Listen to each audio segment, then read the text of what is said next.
الله أكبر الله أكبر الله أكبر لا إله إلا الله الله أكبر الله أكبر ولله الحمد. السلام علیکم ورحمۃ اللہ وبرکاتہ. محترم سامعین کرام، انشاءاللہ قربانی کے جانوروں سے متعلق اور اسی طریقے سے قربانی کا جانور اختیار کرنا اور ذبح سے متعلق چند مسائل آپ کے خدمت میں پیش کرنے کی میں سعادت حاصل کر رہا ہوں. عربی زبان میں اس کو اضحیہ کہا جاتا ہے، جو قربانی کے دنوں میں ہم عید الاضحیٰ کے موقع پر جو قربانی دیتے ہیں. لڑکا جب ولادت پاتا ہے تو اس وقت پر جو جانور ذبح کیا جاتا ہے اس کو العقیقہ کہا جاتا ہے، اور اسی طرح شادی کے موقع پر جب نکاح ہو جاتا ہے تو اس وقت پر جو ولیمہ کے وقت پر جانور ذبح کیا جاتا ہے اس کو ولیمہ کے نام سے یاد کیا جاتا ہے. اور حاجی جو قربانی دیتے ہیں، حج تمتع اور قران والے، اس کو ہدی کا جانور، ہدی اس جانور کو جو ذبح کیا جاتا ہے اس موقع پر جو نام استعمال کیا جاتا ہے وہ ہدی ہے. ویسے کفارے کے الگ ہوتے ہیں. کفارے کے طور پر اس کو دم کہا جاتا ہے، دم دینا جس کو کہتے ہیں، دم جبران یا دم جبران جو کہا جاتا ہے. اور اسی طریقے سے جو جنرل جو ہم روزانہ گوشت کھاتے ہیں اس کو ذبیحہ کہا جاتا ہے. تو آئیے آج جو ہم گفتگو کرنے جا رہے ہیں وہ ہے جو عید الاضحیٰ کے موقع پر جو ہم کہتے ہیں اضحیہ، اس کی جمع ہے اضاحی. تو عید الاضحیٰ کہا جاتا ہے. عید الضحیٰ جو کہا جاتا ہے وہ صحیح نہیں ہے، عید الاضحیٰ صحیح ہے. تو اب اس کا حکم کیا ہے؟ ویسے تو علماء کرام کے درمیان الگ الگ موقف پایا جاتا ہے، الگ الگ حکم دیتے ہیں. کوئی کہتے ہیں کہ واجب ہے، کوئی کہتے ہیں سنت مؤکدہ ہے. تو ایسے وقت پر شیخ ابن تیمیہ رحمۃ اللہ علیہ، آج کے دور میں شیخ مشہور حسن سلمان، اور قدیم زمانے میں امام ابو حنیفہ رحمۃ اللہ علیہ، یہ سب کہتے ہیں کہ واجب ہے، جبکہ جمہور کا مسلک یہ ہے کہ یہ سنت مؤکدہ ہے. تو اس بارے میں ابو بکر رضی اللہ تعالیٰ عنہ اور عمر رضی اللہ تعالیٰ عنہ کے بارے میں آتا ہے کہ وہ جان بوجھ کر قربانی نہیں دیا کرتے تھے تاکہ لوگ اس کو کہیں فرض اور واجب نہ سمجھ جائیں. تو یہ صحیح سندوں کے ساتھ چونکہ ثابت ہے، اس وجہ سے یہ بات ثابت ہو گئی کہ اس کا حکم سنت مؤکدہ ہے. البتہ ابن تیمیہ رحمۃ اللہ علیہ اور مختلف علماء کرام نے یہ قید لگائی ہے کہ جس کے پاس استطاعت ہو تو اس کے اوپر واجب ہے. تو بہرحال جنرل حکم تو یہ ہے کہ سنت مؤکدہ ہے، لیکن جس کے پاس استطاعت ہو اور اچھی خاصی فراوانی ہو، وہ سستی کر کر چھوڑ رہا ہو، تو بعض علماء کرام نے اس کو واجب تک کہا. تو ہم اسی لیے شیخ ابن عثیمین رحمۃ اللہ علیہ اور شیخ بن باز رحمۃ اللہ علیہ اور کئی علماء کہتے ہیں جس کے پاس استطاعت ہے اس کو چاہیے کہ وہ اس کو معمولی نہ سمجھے، کیونکہ بعض علماء کرام اس کو واجب تک کہہ رہے ہیں. تو بہرحال سخت تاکید ہے، یہ تو کہیں گے ہم، سخت تاکید ہے. اگر کسی کے پاس مال ہے اور اپنے خرچے سے زائد ہے اور قربانی کے دنوں میں وہ کر سکتا ہے تو بہرحال وہ کر لے. لیکن جس کے پاس کافی مال کی فراوانی ہے اور صرف سستی کی بنیاد پر چھوڑ رہا ہے، تو ایسے وقت پر علماء کرام کے گروہ نے جب اس کو واجب کہا ہے تو سخت تاکید کی ہے. کم سے کم یہ کہا جا سکتا ہے کہ سنت مؤکدہ ہے، بہت ہی زیادہ تاکید آئی ہے، اور سخت تاکید بڑھ جاتی ہے اس آدمی کے حق میں جس کے پاس استطاعت خوب ہے. بہرحال جو احادیث بیان کی جاتی ہیں کہ جو استطاعت رکھے اور کشادگی رکھے پھر بھی وہ ہمارے مصلی کے قریب نہ آئے، تو علماء کرام جو لوگ اس کو واجب نہیں کہتے ہیں وہ دلیل دیتے ہیں کہ یہ حدیث جو ہے موقوف ہے. تو اس وجہ سے اس کے اندر سے سختی کا معنی نہیں نکالتے. بہرحال ابو بکر رضی اللہ تعالیٰ عنہ اور عمر رضی اللہ تعالیٰ عنہ کے فعل سے واضح ہو گیا، فہم سلف، فہم صحابہ کرام سے، کہ چیز اگر واجب ہو جاتی اور اس کو اگر مطلق واجب کا حکم دے دیا جائے تو پھر یہ صحابہ کرام نے آخر کیوں چھوڑا؟ اس کا مطلب اکلا کہ سنت مؤکدہ کہنا احتیاطی رائے ہے اور سخت تاکید بڑھ جاتی ہے اس کے حق میں جس کے پاس فراوانی ہو. جو سستی کے خاطر چھوڑتا ہو تو بہرحال وہ آدمی کے لیے سخت جو ہے نکیر کی جائے گی. اس انداز میں گفتگو ہو سکتی ہے. اور جہاں تک اس کی فضیلت کے بارے میں جتنی حدیثیں سنائی جاتی ہیں کہ قیامت کے دن لوگ جو ہے پل صراط پر اس پر بیٹھیں گے تو لہذا اچھے سے اچھا کاٹو، تو بہرحال یہ حدیث ضعیف ہے. اسی طرح پل صراط پر سواریاں بن کر آئیں گی، یہ حدیثیں بھی ضعیف ہے. اور یہ جو ہے ہر ریشے کے برابر تمہیں نیکیاں ملیں گے، ایسی حدیثیں جو ضعیف ہے. لیکن اس کی فضیلت کے لیے یہی کافی ہے کہ ابراہیم علیہ السلام نے جب اللہ کے حکم سے بچے کو ذبح کرنے کا فیصلہ کیا، باپ اور بیٹے نے تیاری کی، تو اس وقت پر اللہ تعالیٰ نے ذبح کرنے کے لیے جو اللہ تعالیٰ نے آسمان سے جانور نازل کیا اور کہا کہ اس کو ذبح کر لو. تو اس سے ثابت ہو جاتا ہے کہ یہ ایک عظیم سنت ہے. اور قرآن مجید میں سورہ حج کے اندر کہا لیشہدوا منافع لہم ویذکروا اسم اللہ فی ایام معلومات علی ما رزقہم من بہیمۃ الانعام. تو قرآن مجید میں بہیمۃ الانعام کے بارے میں جس انداز میں گفتگو آئی ہے کہ فائدے اٹھائیں اور اللہ نے جو نعمتیں دی ہیں، اس سے اس کی فضیلت ثابت ہوتی ہے. اور اسی طریقے سے جو آدمی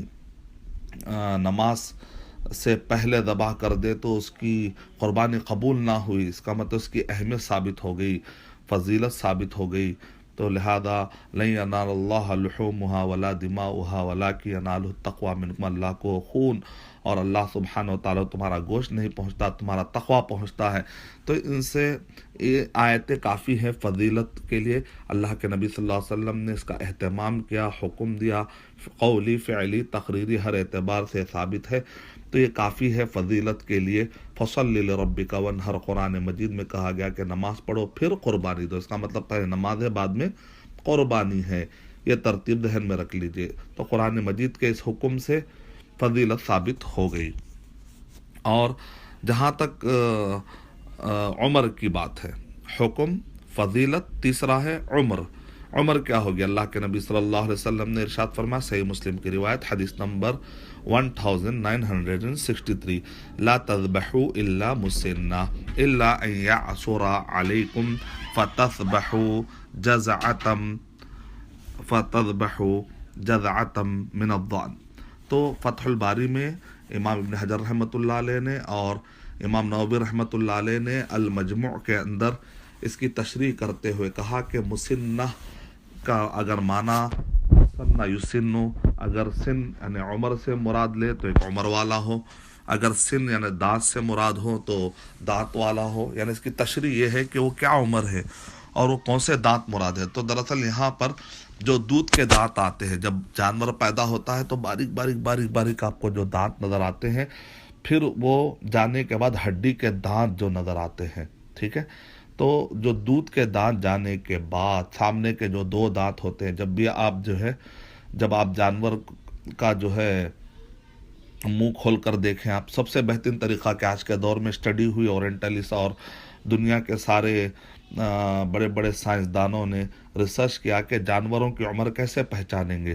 تو آخری میں انہوں نے یہی کہا کہ دانتوں کے ذریعے سے عمر پہچاننا ہی سب سے ایکوریٹ طریقہ ہے. اللہ کے نبی صلی اللہ علیہ وسلم نے بھی دانتوں کے ذریعے سے ہی پہچاننے کا حکم دیا آج سے 1400 سال پہلے. اللہ کے نبی صلی اللہ علیہ وسلم نے کہا کہ دو دانت جو ہے جا کر سامنے کے جو دانت ہوتے ہیں، دو دانت، وہ جا کر نئے آ جائیں تو ظاہر بات ہے دودھ والے دانت جا کر ہڈی والے دانت آ جائے. گائے وغیرہ میں 2 سال لگتے ہیں، اور جبکہ بکرا اور مینڈا ان سب کے لیے 1 سال لگتا ہے کہ 1 سال گزرنے کے بعد دودھ کے دانت جھڑتے ہیں، پھر اس کے بعد نئے دانت آتے ہیں. تو گویا کہ اسی سے علماء اکرام نے کہا کہ بکرا بکری ہو، مینڈا مینڈی ہو، تو ان کے لیے جو ہے نا 1 سال کی عمر یہاں سے نکالی گئی. اس کا مطلب یہ کہ کہیں پر اگر کم و بیش ہوتا ہے تو آپ ایج کا خیال نہ کریں، اس کی ڈیٹ آف برتھ کا خیال نہ کریں، بلکہ دانتوں کے حساب سے اندازہ لگائیں. ٹھیک ہے. اور جو ہے گائے چاہے نر ہو مادہ ہو، مذکر اور مؤنث، اور گائے کے لیے دانتوں کے حساب سے اگر دیکھا جائے تو وہ 2 سال مکمل کر کے تیسرے میں داخل ہو چکا ہو، اور جبکہ بکرا بکری مینڈا مینڈی کے لیے جو ہے 1 سال ہو کر دوسرے سال میں داخل ہو چکا ہو، لیکن اس کو مسنہ کہتے ہیں، ٹھیک ہے۔ اب اس کے بعد ایک جزعہ ہوتا ہے، یعنی مطلب یہ ہے کہ ابھی اس کے دانت تو نہیں گرے، دودھ والے دانت تو نہیں گرے، تو اس سے پہلے کی جو عمر ہوتی ہے اس کو کہتے ہیں جزعہ، مطلب دیکھنے میں تو اچھا خاصا بھاری جسم والا بن چکا ہے، تو یہ جائز نہیں ہے، سوائے کس میں جائز ہے؟ صرف مینڈا اور مینڈی کی حد تک۔ اللہ کے نبی صلی اللہ علیہ وسلم نے کہا اگر مشکل ہو تو ایسے وقت پر جزعہ بھی چل جائے گا، یعنی مطلب یہ ہے کہ اگر مسنہ والی عمر کو نہ پہنچے مینڈا مینڈی تو معاف ہے، جبکہ بکرا بکری میں مسنہ ہونا ضروری ہے، اور اسی طریقے سے انہیں دانت جا کر آنا ضروری ہے۔ گائے مذکر اور مؤنث میں مسنہ ہونا ضروری، مسنہ مطلب دودھ والے دانت جا کر اصلی دانت آ جائے۔ مینڈا مینڈی کے حد تک ڈسکاؤنٹ کر دیا گیا، وہ یہ ہے کہ اگر 6 مہینے کا بھی ہے اور دیکھنے میں ذرا بھاری بھرکم لگ رہا ہے، 6 مہینے سے بڑھ کر، 6 مہینے سے کم نہ ہو، شیخ ابن عثیمین رحمۃ اللہ علیہ نے کہا 6 مہینے سے بڑھ کر ہو اور سال مکمل ابر نہیں بھی ہوا ہے، اور تو ایسے وقت پر مینڈا مینڈی کے لیے ایسا چل جائے گا۔ فتح الباری میں ابن حجر رحمۃ اللہ علیہ نے تفصیل سے بھی ارشاد فرما دیا ہے۔ تو اب یہاں پر جو جانوروں کی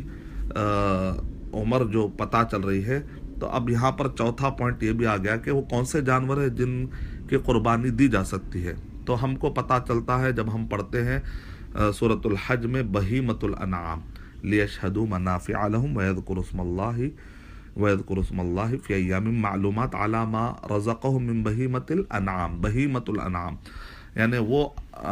چوپائے جس کو کہتے ہیں، بہیمۃ الانعام یعنی چوپائے۔ چوپائے میں ہر 4 پیر والے نہیں، اس میں صرف 8، اس کا ذکر ہے سورہ انعام سورہ نمبر 6 آیت نمبر 142 اور 143 میں کہ بہیمۃ الانعام کس کو کہتے ہیں، تو قرآن مجید میں ہی اس کی تشریح آ چکی ہے کہ اس سے مراد ہے 8 ازواج من الضأن 2 ومن المعز 2 قل آذکرین حرم ام الانثیین ام اشتملت علیہ ارحام الانثیین نبئونی بعلم ان کنتم صادقین ومن الابل 2 ومن البقر 2، یعنی مطلب یہ ہے کہ بکرا بکری نر اور مادہ یعنی، اور اسی طرح مینڈا جس کو مینڈا مینڈی،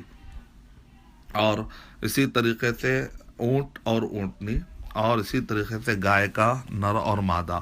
اور جہاں پر جیسے ہندوستان کے حالات ہیں تو وہاں پر گائے کے لیے جو غیر مسلم حضرات ہیں اس کو ناراض ہوتے ہیں وہ، اور جس کی وجہ سے جو ہے اسلام میں ایسا کوئی ضروری نہیں ہے کہ ہم گائے کاٹیں گے تو ہی ہمارا ایمان جو ہے بڑھے گا، تو ایسی بات نہیں ہے، کوئی ایسا لازم نہیں ہے۔ ہم بکرا بکری اور مینڈا مینڈی کے قربانی دے کر بھی ہم اپنی خوشی منا سکتے ہیں۔ اگر سامنے والے بھائیوں کو غیر مسلم حضرات کو اس سے تکلیف ہوتی ہے تو بہرحال ہٹ درمی نہیں کرنی چاہیے۔ علماء کرام نے، حکماء نے نصیحت کی ہے کہ گائے نر اور مادہ کو قربانی نہ دے ان مقامات پر جہاں پر فسادات کے امکان ہے، جہاں پر مس انڈرسٹینڈنگ پیدا ہو سکتی ہے، جس کی وجہ سے جان کا خطرہ ہو سکتا ہے۔ ابھی تک آپ کو قربانی سے متعلق اس کا حکم معلوم ہوا، دوسرا پوائنٹ اس کی فضیلت، تیسرا پوائنٹ اس کی عمر کیا ہو، چوتھا پوائنٹ کہ کن جانوروں میں قربانی ہوتی ہے اور کن جانوروں کی قربانی نہیں ہوتی، یعنی مرغی کی قربانی نہیں ہوتی ہے، اور اسی طریقے سے خرگوش کی کوئی قربانی دیتے نہیں ہوتی، کیونکہ وہ بہیمۃ الانعام میں سے ہونا چاہیے، یعنی چوپائے جن کی اجازت دی گئی۔ وہ بہیمۃ الانعام کیا ہے تو بتا دیا گیا، وہ 8 ازواج ہے،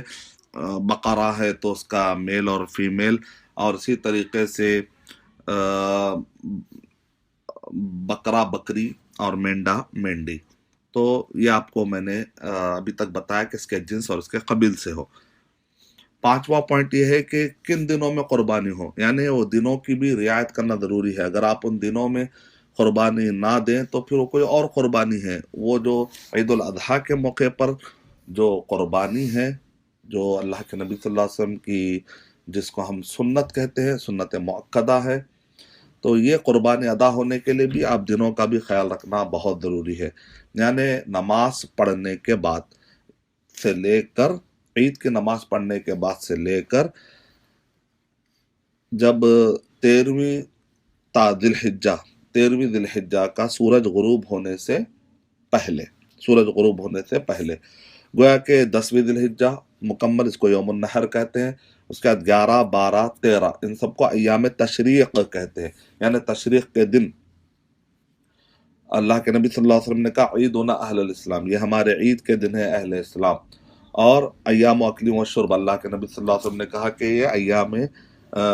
اکل و شرب، کھانے اور پینے کے دن ہے. اور قرآن مجید میں ان کو ایام معدودات سے بھی تعبیر کیا گیا ہے، جس میں اللہ کا ذکر کرنے کا حکم دیا گیا. ایام معلومات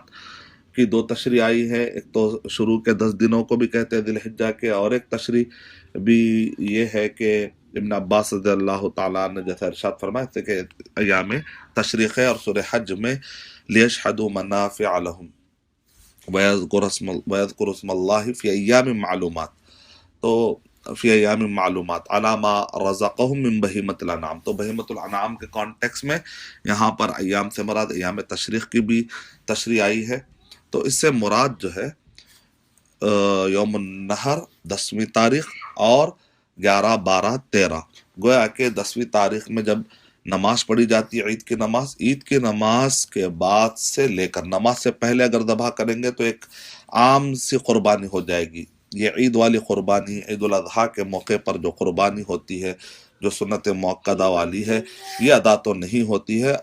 نماز پڑھنے کے بعد سے لے کر 13ویں تاریخ سورج غروب ہونے 13 ذی الحجہ کے سورج غروب ہونے سے پہلے تک.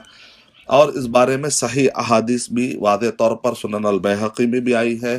اور صحیح ابن حبان میں بھی آئی ہے، اور خاص طور سے صحیح الجامع صغیر حدیث نمبر 4537 4537. شیخ البانی رحمۃ اللہ علیہ نے اس کو آتھینٹک کہا ہے کہ کل ایام التشریق ذبح، کہ ایام تشریق کے پورے دن ذبح کے دن ہے. تو یہ دنوں کا بھی خیال رکھنا چاہیے. اور جہاں تک جانور جو ہے کیسا ہونا چاہیے، اس کے صفتیں کیا ہونی چاہیے، کن عیبوں سے وہ خالی ہو. تو اللہ کے نبی صلی اللہ علیہ وسلم کا جو بکرے تھے بکبشین املحین اقرنین، کہ اللہ کے نبی صلی اللہ علیہ وسلم کے جو بکرے تھے وہ جو ہے بڑے بھاری بھرکم اور بہت ہی قیمتی اور دیکھنے میں بڑے خوبرو اور جو ہے اچھے سینگ والے تھے. اور اللہ کے نبی صلی اللہ علیہ وسلم کے بکروں کے بارے میں آتا ہے کہ ینظر فی السواد، کہ وہ دیکھتا تھا کالے میں، چلتا تھا کالے میں، بیٹھتا تھا کالے میں. یعنی مطلب یہ ہے کہ اس کے آنکھ کے اطراف میں کچھ کالا پن، اور اس کے پیروں میں کچھ کالا پن، اور اس کے پیٹ پہ کچھ کالا پن. تو اگر آپ کو ایسا ملتا ہے تو یہ اللہ کے نبی صلی اللہ علیہ وسلم، یعنی اچھا قیمتی، اگر اللہ نے پیسے دی استطاعت دی ہے تو قیمتی بھی ہو اور اچھا بھاری بھرکم بھی ہو تو الحمدللہ. اور کن عیبوں سے وہ خالی ہونا چاہیے، کن عیبوں سے خالی ہونا چاہیے، ہم کو جو ہے اس بارے میں ترمذی کے اندر بھی تفصیلات ملتے ہیں، سنن ترمذی میں بھی تفصیلات ملتی ہیں. اور اسی طریقے سے ہم کو یہ تفصیلات ملتی ہیں سنن نسائی میں حدیث نمبر 4383 میں. بہرحال ان عیبوں سے وہ خالی ہونا چاہیے. ذرا اس پر آپ غور کریے کن عیبوں سے وہ خالی ہونا چاہیے. کہ ایک اگر اس کی آنکھ جو ہے بالکل جو ہے البین عورھا، کہ واضح طور پہ نظر آ جائے کہ اس کو دیکھنا نہیں آ رہا ہے یا آنکھ پھٹی ہے، لیکن اگر آنکھ کے اطراف میں تھوڑا سا گوشت اگر نکلا ہوا ہے تھوڑا سا تو وہ معاف ہے. یعنی کوئی بھی چیز جو ہے بین ہونا چاہیے، یعنی کہ واضح ہونا چاہیے العورہ. اور اسی طرح المریضہ البین مرضها، چھوٹا موٹا مریض ہے، کبھی اس کو مار لگا تھا پیر کو، پھر وہ خود بخود اچھا ہو گیا تو کوئی پرابلم نہیں ہے. لیکن ایسا مریض ہو جائے کہ جس کی وجہ سے واضح طور پر وہ چل نہیں پا رہا ہو، ایک دم لاغر اور ایک دم جو ہے کمزور، ایک بیماری جس کو آپ کہتے ہیں بہت ہی واضح بیماری ہونی چاہیے. العرجہ، اسی طرح جو پیر کی ہڈی ٹوٹی ہوئی ہو، کبھی اس کی ٹوٹی تھی اور پھر بعد میں اچھی ہو گئی اور چلنے لگا ہے، اچھا چل رہا ہے، تو آپ چلا کر بھی بہرحال دیکھ لے سکتے ہیں۔ کوئی جب آپ کو واضح طور پہ لگ جائے کہ وہ بہت ہی ٹیڑھے پنتھ چل رہا ہے، اس کے بالکل پیر ٹیڑھا ہو چکا ہے، البین عرجھا، اور اسی طرح العجفہ یعنی التی لا تنقی، یعنی مطلب یہ ہے کہ لیس فیہا مخ لہذالہا وضعفہا، کہ شیخ ابن عثیمین رحمۃ اللہ علیہ سے جب پوچھا گیا تو انہوں نے کہا کہ اس کے اندر کوئی، جیسے کہتے ہیں چربی ہے ہی نہیں، بالکل سوکھا، ایسا لگ رہا ہے جیسا کہ بس ڈھانچہ ہے ہڈیوں کا، اور اس کے اندر کوئی گوشت ہے ہی نہیں، اس کے اندر کوئی جو ہے نا چربی ہے ہی نہیں، وہ لحیم اور شحیم ہے ہی نہیں، اتنا کمزور اور اتنا جو ہے دبلا ہو چکا ہو، تو پھر ایسے کو بھی اوائڈ کرنا چاہیے۔ جنرل قربانی تو جنرل گوشت کھانے کے لیے تو حلال ہے، لیکن قربانی کے لیے ذرا اسپیشل بکرا ہونا چاہیے۔ اسی کو سامنے رکھ کر علماء کرام نے کافی چیزیں بتائی ہے، مثال طور پہ پوری طریقے سے اگر کان کٹ گیا ہو اور جسم کا کوئی بہت بڑا حصہ جو ہے کٹ چکا ہے، جس کی وجہ سے بہت ہی واضح طور پر عیب نظر آ رہا ہے، تو یہ ساری چیزوں سے بچنا چاہیے۔ لیکن اگر کہیں کہیں مان لیجئے کہ دو سنگ ہے، سنگ میں کا کونے کا حصہ ٹوٹ جاتا ہے تو کوئی بات نہیں ہے، لیکن سنگ جو ہے پورے جڑ سے اکھڑ چکی ہو تو، اور بالکل سر میں جو ہے داغ اور عیب بن چکا ہو اور پوری زخم واضح نظر آ رہا ہو، تو آپ نے دیکھا کہ حد سے زیادہ یعنی کہ اکثر حصہ سنگ کا غائب ہو چکا ہو، تو ان سب سے بچنا چاہیے۔ جتنا ہو سکے اچھے سے اچھا جانور سلیکٹ کرنا چاہیے۔ اور جہاں تک ذبح کرنے کا ہے تو آداب ذبح کا خیال رکھے، جانوروں کو کھینچ کر نہ لائیں، جانوروں کو ذلیل نہ کریں، ایک جانور کے سامنے دوسرا جانور ذبح نہ کرے، جو چھری ہے وہ تیز کر لی جائے، اور اسی طریقے سے جو بھی ذبح کرتے وقت پر یہاں تک بھی تابعین خیال رکھا کرتے تھے کہ وہ چاقو کو چھپایا جائے، تاکہ اور آسانی سے جب قریب میں لاتے ہیں اس کے سامنے تیز نہ کیا جائے، مطلب یہ ہے یعنی اس کے سامنے تیز نہ کیا جائے اور اس کو ذبح کیا جائے۔ ذبح اس انداز سے لٹائے کہ اس کے پیر جو ہے قبلے کی طرف ہو، لیفٹ ہینڈ میں، آپ کے لیفٹ ہینڈ میں جو ہے بکرے کا سر ہو، اور اس کو اتنا دبائے کہ رگیں واضح طور پر نظر آ رہی ہو، یعنی کہ آپ کو جو کاٹنا ہے وہاں پر شہرک، حلقوم جس کو کہا جاتا ہے، المری یعنی غذا کی جو نالی پاس ہوتی ہے وہ، اور الودجین دو رگیں، یعنی گویا کہ آپ کو یہ سب چیزیں کاٹنا ہے بکرے کے جو گردن میں پائی جاتی ہیں۔ اور رائٹ سائڈ میں آپ کے جو ہے چھرا ہوتا ہے، اور مضبوط اور اچھی سی بڑی سی چاقو یا ایک چھرا ہوتا ہے جس سے کہ ذبح کرنا آسان ہو جاتا ہے، ویسا تیز دھاری آپ کے ہاتھ میں ایک چھرا ہونا چاہیے۔ اور اس کے بعد جب آپ ذبح کرتے ہیں، بسم اللہ، اللہ اکبر، اللہم ھذا منک ولک اللہم تقبل منی، تو اس کے اندر علماء کرام نے کہا جو تسمیہ ہے، بسم اللہ ہے اور اللہ اکبر، یہ جو آپ نام لے رہے ہیں، تو اللہ کا جو نام لینے کا جو حصہ ہے بسم اللہ، یہ تو واجب ہے۔ اس کے علاوہ جو بھی زائد دعائیں بتائی جاتی ہیں، انی وجہت وجہی للذی فطر السماوات والارض حنیفا وما انا من المشرکین، اللہم تقبل منی، تو یہ ساری اللہم ھذا منک ولک، یہ سب مستحبات ہے۔ اس میں سے اصل آپ صرف بسم اللہ، اگر آپ کو پوری دعا یاد نہ ہو، صرف آپ بسم اللہ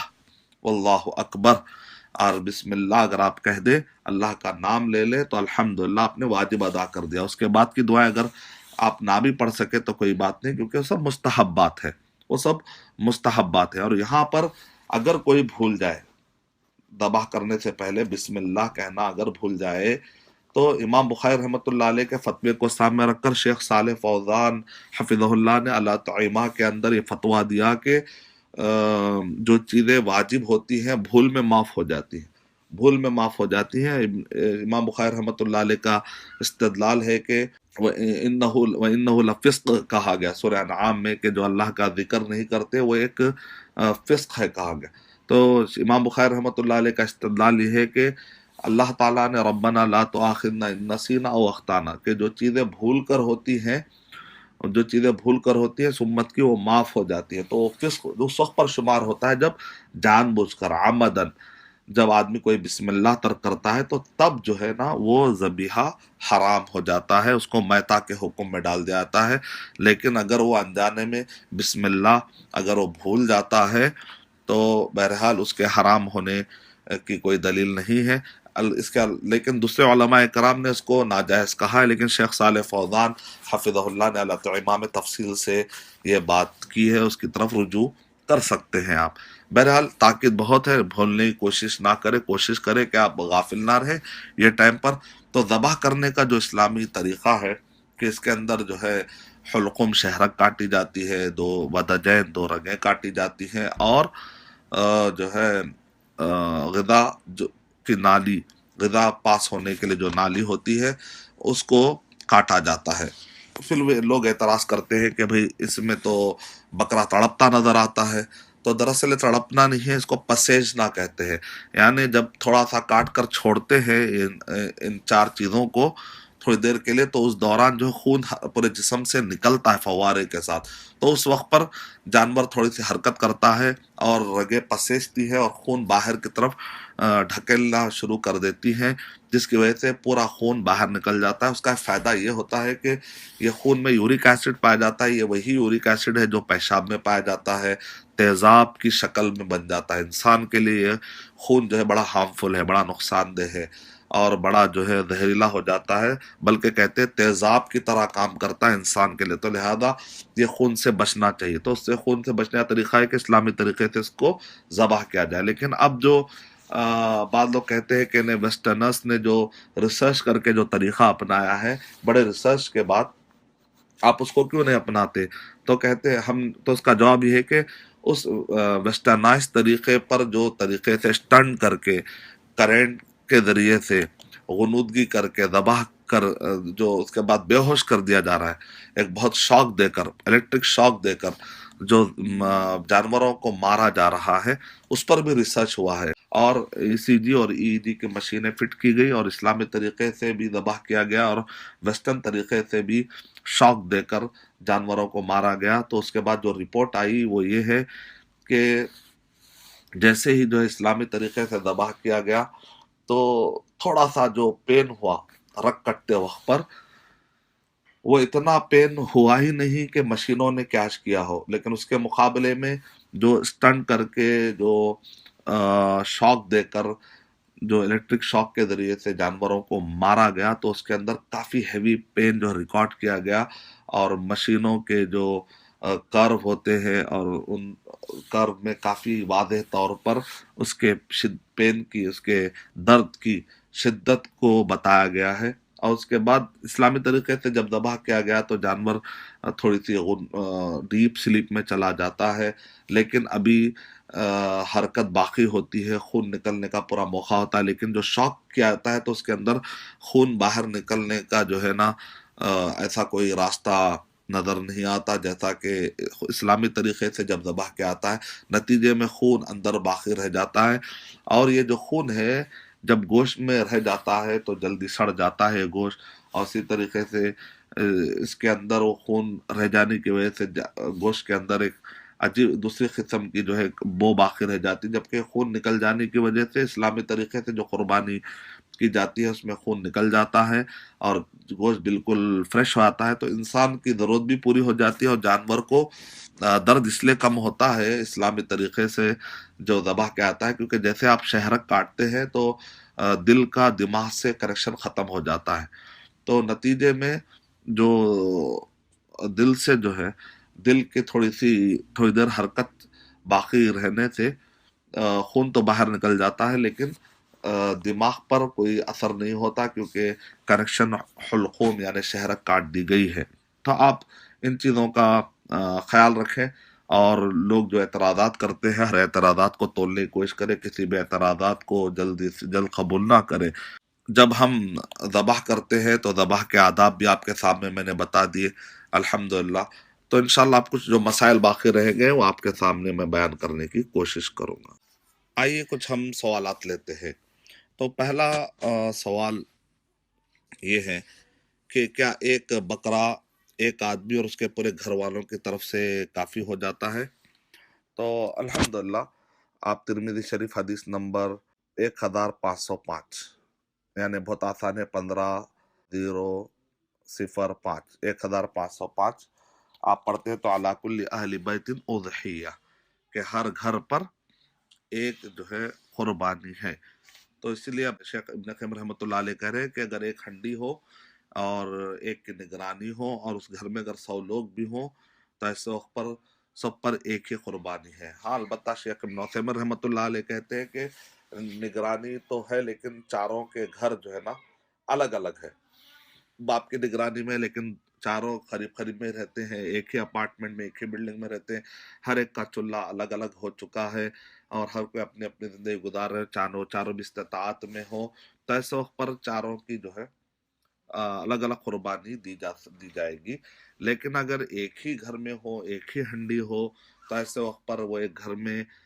چاہے سب لوگ کمانے والے، بہت سارے لوگ کمانے والے ہو، تب بھی ایک کی طرف سے قربانی ہوگی. لیکن ہمارے پاس ایک بھی رواج ہے کہ وہ ایک 4 بکرے لاتے ہیں، ایک باپ کی طرف سے، ایک ماں کی طرف سے، ایک بچے کی طرف سے، ایک بچی کی طرف سے. اگر مان لیجئے کہ 2 ماں باپ ہے اور لڑکا لڑکی ہے، صرف 4 ہی کا اگر گھرانہ ہے تو 4 الگ الگ بکرے لاتے ہیں. لیکن اس میں صحیح طریقہ یہ ہے کہ آپ ہر بکرے پر یہ کہہ سکتے ہیں کہ بسم اللہ اللہ اکبر اللہم ھذا منکا ولکا اللہم تقبل منی ومن اہل بیتی. اس طریقے سے چاروں پر آپ اس طریقے سے کہیں اللہ میری طرف سے اور میرے گھر والوں کی طرف سے، میری طرف سے اور میرے گھر والوں کی طرف سے، اے اللہ میری طرف سے اور میرے گھر والوں کی طرف سے. ہر بکرے پر آپ اسی طریقے سے کریں گے تو آپ ایک کو 4 بکروں کا ثواب ملے گا. لیکن آپ ہر ایک کو الگ الگ بکرا کے نام سے ہر ایک کے لیے الگ الگ ذبح کریں گے ایک بکرے کا تو ظاہر بات ہے صرف ایک ہی بکرے کا ثواب آئے گا. تو ہم کو اسمارٹ متقی بننا چاہیے. تو یہ سوال ہے. دوسرا یہ ہے کہ جو لوگ حصہ میں شریک ہوتے ہیں تو بکرے کے اندر 3 حصہ بتاتے ہیں، ایسی بات نہیں ہے. بکرا صرف ایک ہی حصہ ہے اس کے اندر. لیکن جو گائے ہوتی ہے اور جو اونٹ ہے تو اس کے اندر 7 حصے لیے جا سکتے ہیں. تو 7 میں سے اگر کوئی ایک حصہ بھی لیتا ہے تو کافی ہوتا ہے. اور جہاں تک یہ کہا جاتا ہے کہ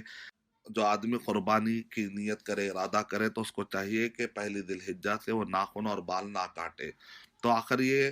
جس کی پورے گھر والوں کی طرف سے ایک انویسٹر ایک ہے، کمانے والا ایک ہے، یا قربانی کی نیت جس نے بھی کی گھر کے اندر اور دوسرے جتنے بھی ہے ان سب کی طرف سے وہ نیت کر رہا ہے جن کی طرف سے قربانی دی جا رہی پورے گھر والوں کی طرف سے.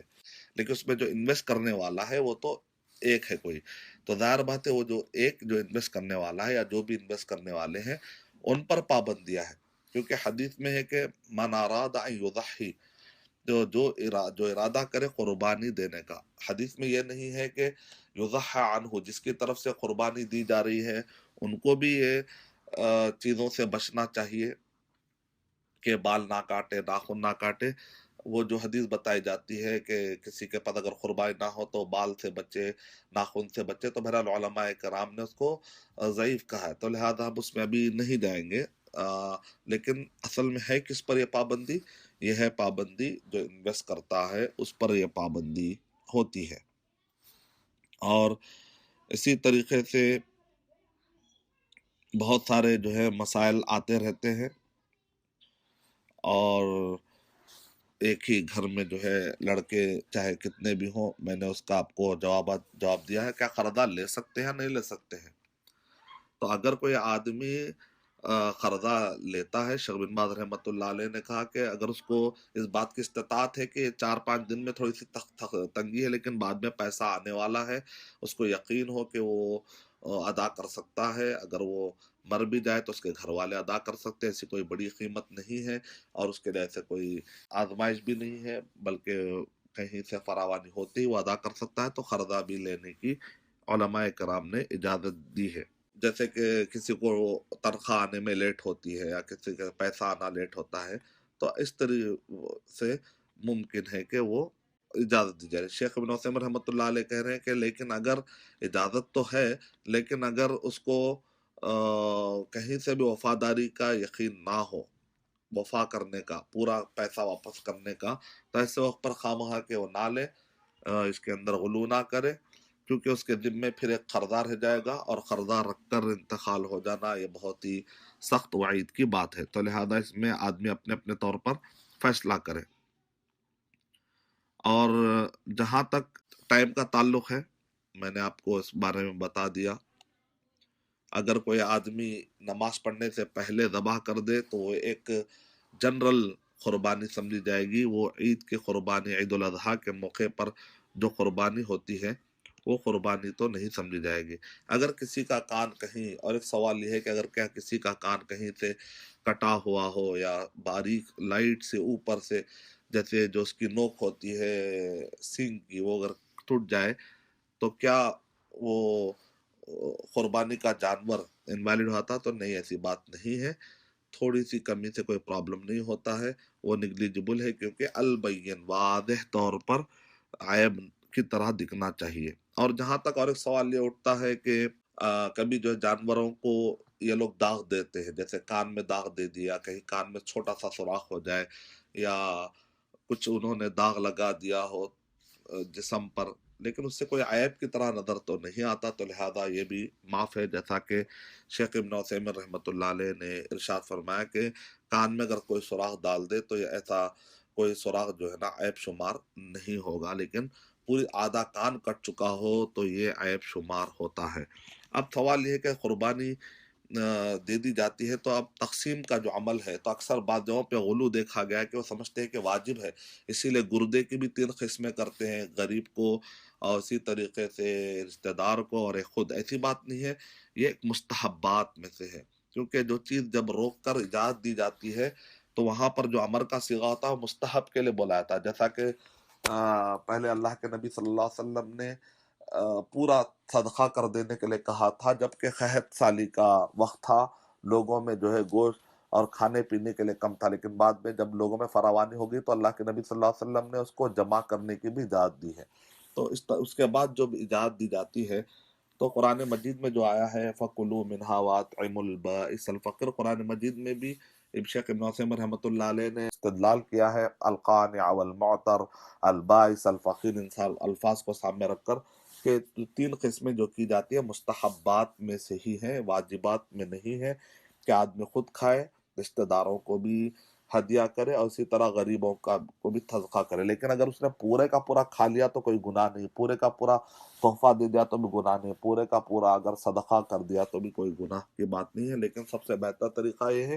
کہ آدمی خود اکیلے نہ کھا جائے، سب کا خیال کرے۔ یہ ایک اچھا موقع ہے دوستیاں اور رشتہ داریاں بڑھانے کا، محبت بڑھانے کا، الفت بڑھانے کا، اور غلط فہمیوں کو دور کرنے کا، اسی طریقے سے غریبوں کی دعائیں لینے کا، اور زمین والوں پر تم رحم کھاؤ گے، رشتہ داریاں قائم کرو گے تو اللہ تعالیٰ بھی تم پر رحم کھائیں گے۔ تو اس وجہ سے یہ ذہن میں رکھے۔ تو اس کے اندر جو حکمت بتائی گئی، کیا حکمت ہے کہ جب گوشت کو ایسا بانٹا جاتا ہے غریبوں میں، رشتہ داروں میں، اور اسی اپنے لیے، تو شیخ ابن عثیمین رحمۃ اللہ علیہ فرما رہے ہیں، تو سب سے پہلے تو یہ کہ آدمی جب کھاتا ہے تو اللہ کو خوشی ہے کہ بندہ جو ہے اللہ کی نعمتوں سے فائدہ اٹھائے، کلوا واشربوا ولا تسرفوا پر عمل کرے، اور تمتع یعنی کہ فائدہ اٹھائے۔ دوسرا ہے کہ جب صدقہ کرتا ہے تو اللہ سے امید لگاتا ہے بندہ کہ مجھے ثواب ملے گا، تو اللہ سے پھر جڑ گیا بندہ۔ اور اسی طریقے سے رشتہ داروں میں جب وہ ہدیہ دیتا ہے تو اس سے محبت بڑھتی ہے، تو اللہ کے لیے محبت کرنا بھی ثواب ہے، رشتہ داری قائم کرنا بھی ثواب ہے، تحفہ دینا، تہادو تہابو تہابو، یعنی کہ تحفہ دو اور محبت بڑھاؤ، تو اللہ کے نبی صلی اللہ علیہ وسلم کی عادت تھی تحفہ دینا، تحفہ قبول کرنا، تو یہ سب اچھی عادتیں ہیں۔ تو اسی طریقے سے جب بانٹا جائے تو کیسا بانٹا جائے، کیا پکا کر بانٹا جائے؟ تو شیخ ابن عثیمین رحمۃ اللہ علیہ کہہ رہے ہیں کہ نہیں، بغیر پکا ہوا ہی بانٹنا ہی جو ہے نا یہ طریقہ ہے بانٹنے کا۔ اور کتنا بانٹنا چاہیے تو اس کے بارے میں بھی اگر کہتے ہیں کہ بانٹتے وقت پر اگر دن پار ہو گئے عید کے تو بھی کوئی بات نہیں ہے، شیخ ابن عثیمین رحمۃ اللہ علیہ کہہ رہے ہیں کہ کوئی بات نہیں ہے۔ اور اسی طریقے سے کتنا بانٹنا چاہیے اس کی کوئی حد مقرر نہیں ہے اسلامی اعتبار سے۔ اب آ گیا مسئلہ کہ کیا مرحوم کی طرف سے، جو مرحوم یعنی کہ جو انتقال ہو جاتا ہے ان کی طرف سے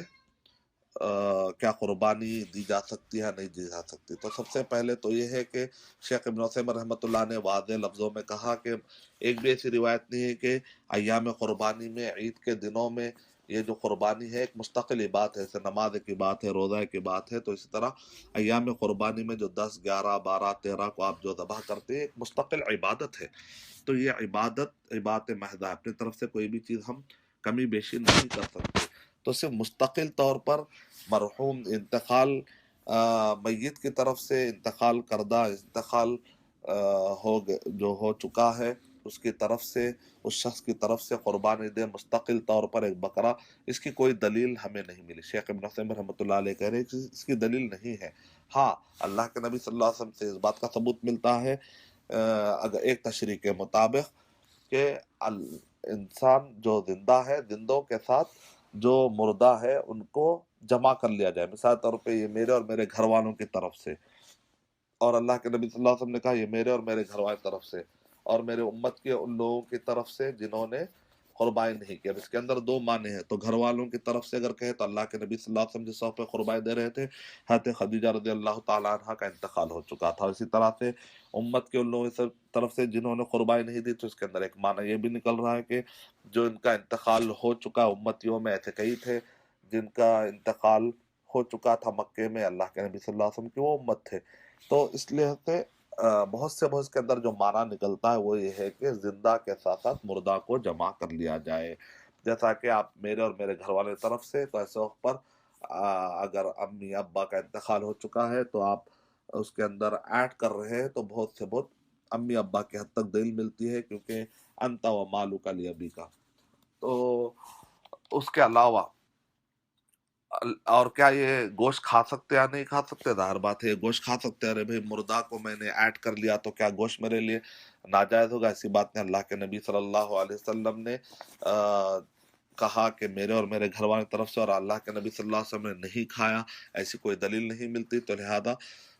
یہ مسئلہ بالکل شک سے باہر ہے۔ جہاں تک ایک آدمی کو صدقہ کرنے کا ارادہ ہے، تو صدقہ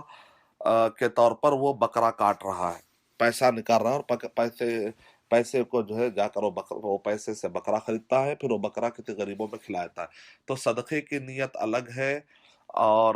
قربانی کے دنوں میں مرحوم کی طرف سے، مردہ شخص میت کی طرف سے قربانی دینا ایک الگ مسئلہ ہے۔ صدقے کے طور پر جانور ذبح کر کے وہ تو سال بھر میں کبھی بھی کر سکتا ہے صدقہ۔ اب رہا صدقے کے بارے میں، شیخ البانی رحمۃ اللہ علیہ کا کتاب الجنائز میں موقف ہے کہ مالی صدقہ جو ہے صرف ماں باپ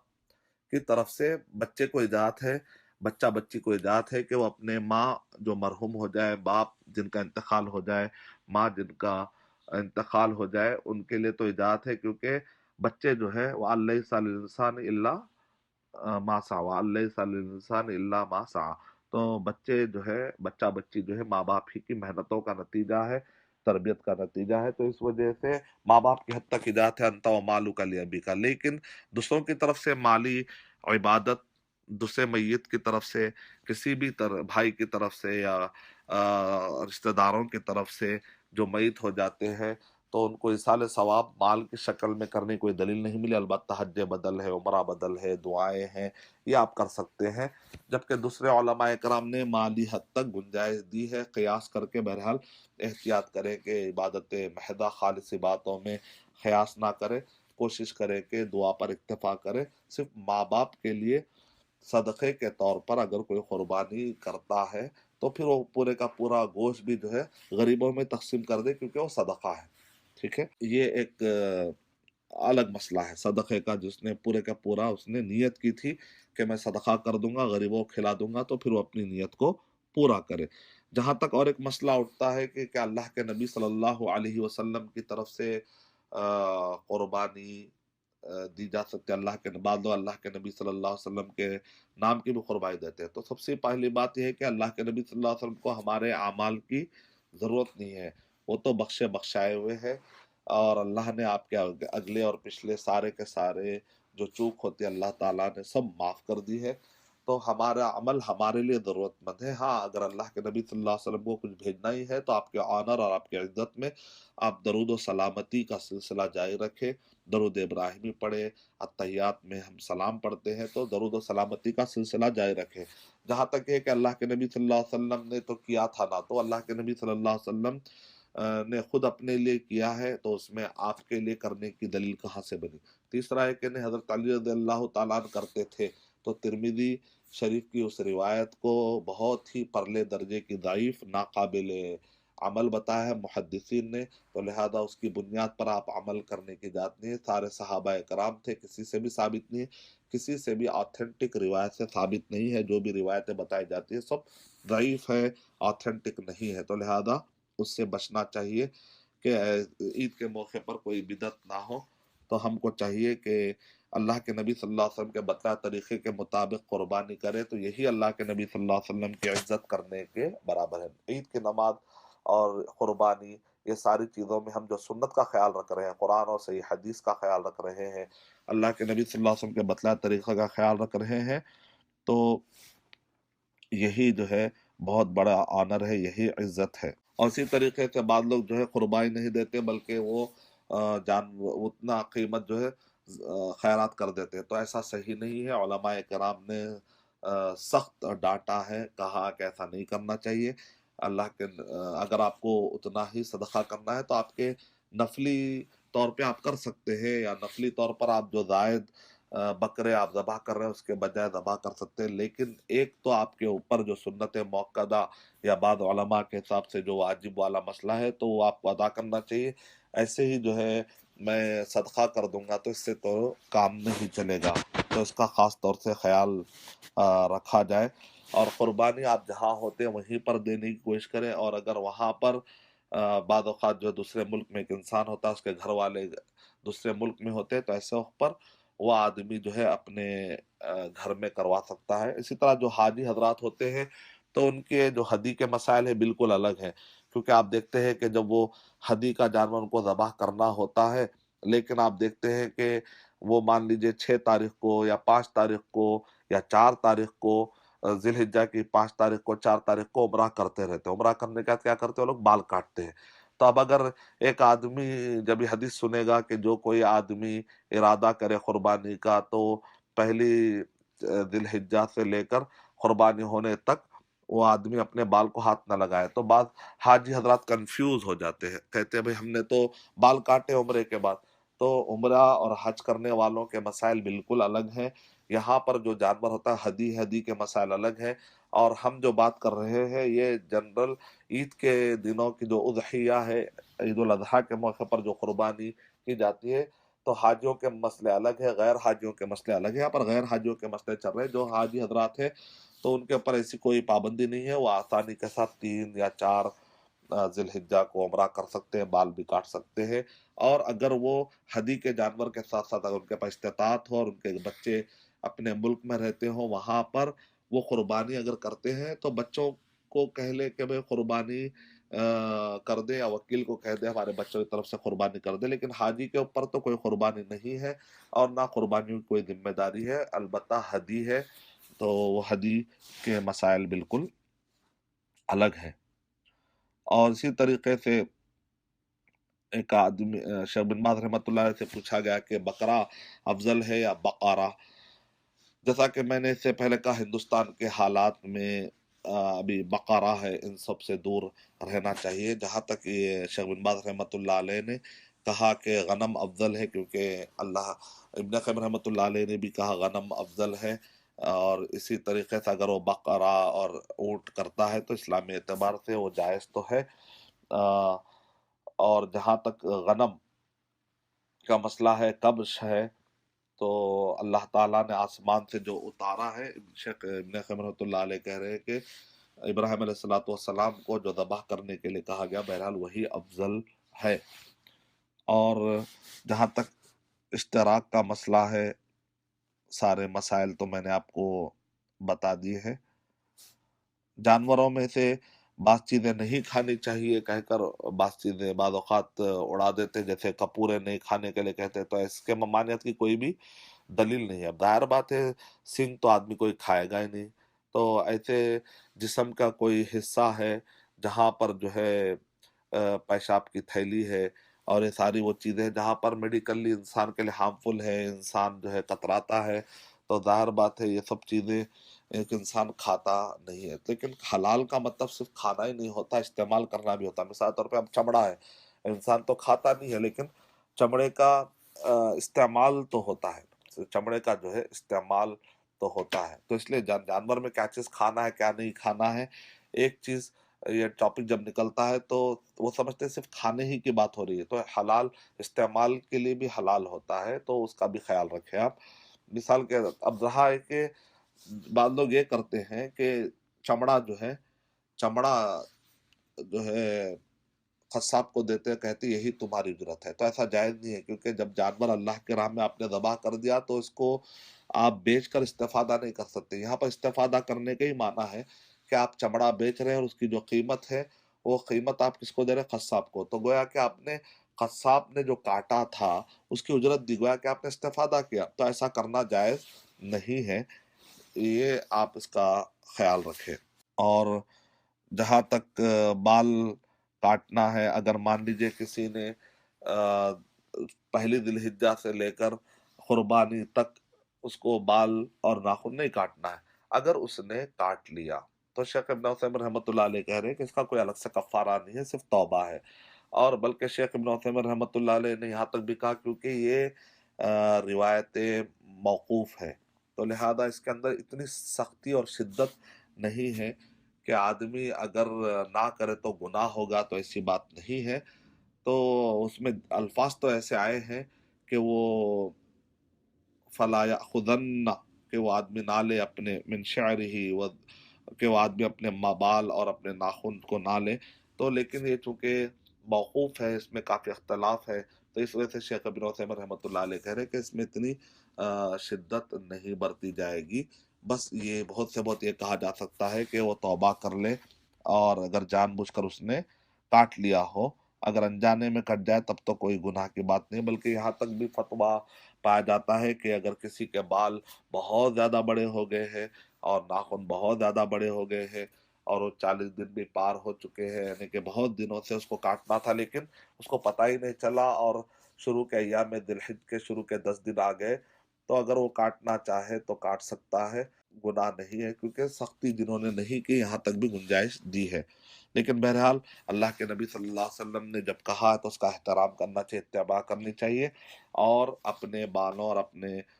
ناخنوں کو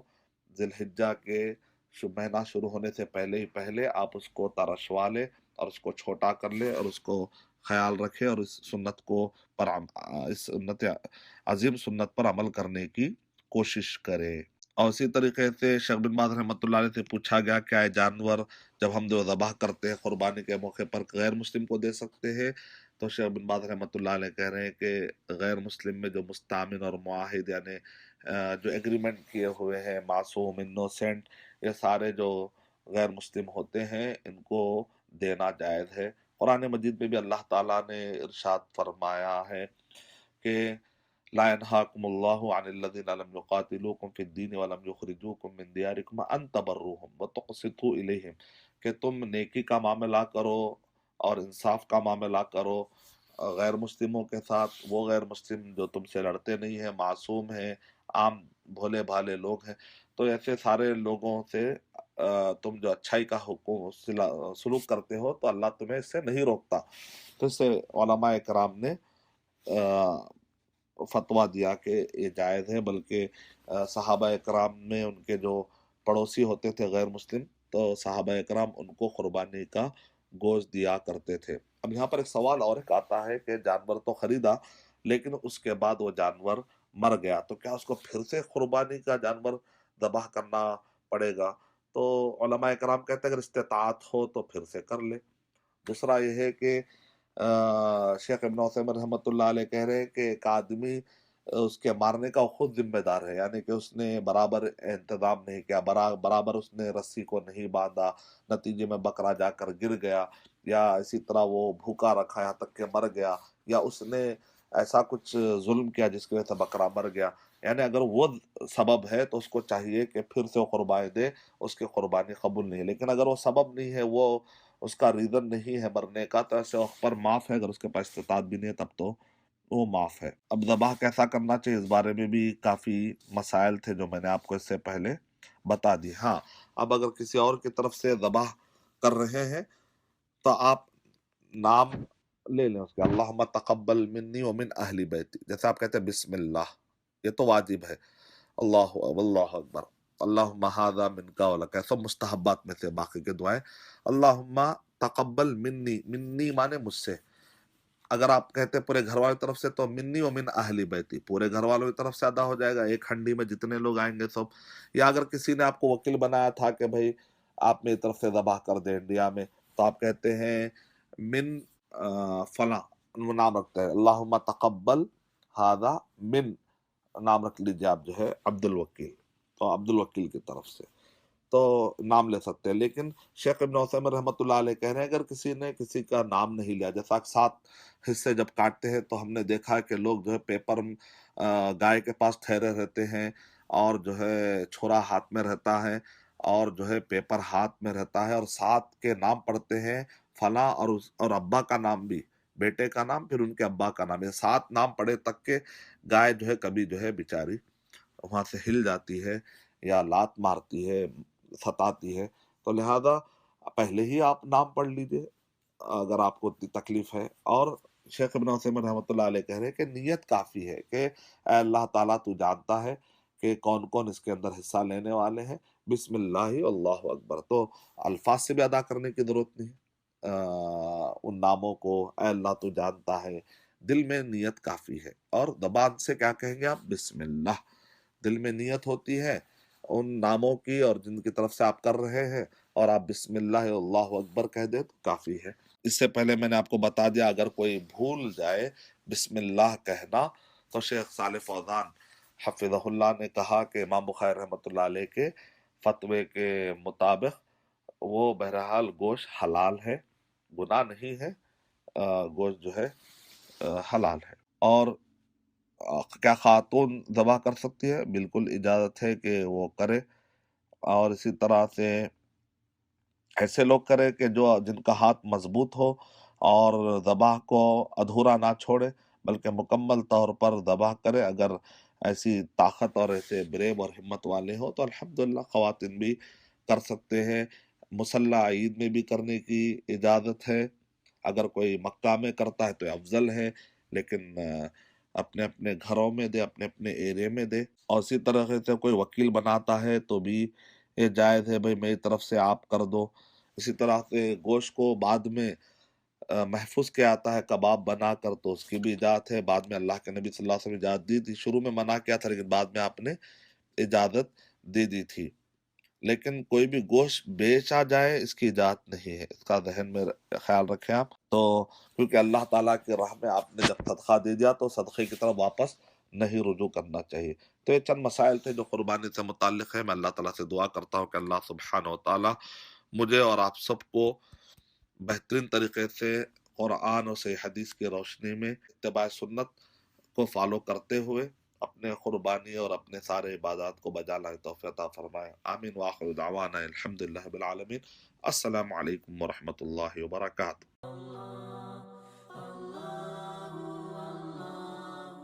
For authentic Islamic information, please log on to www.askislampedia.com.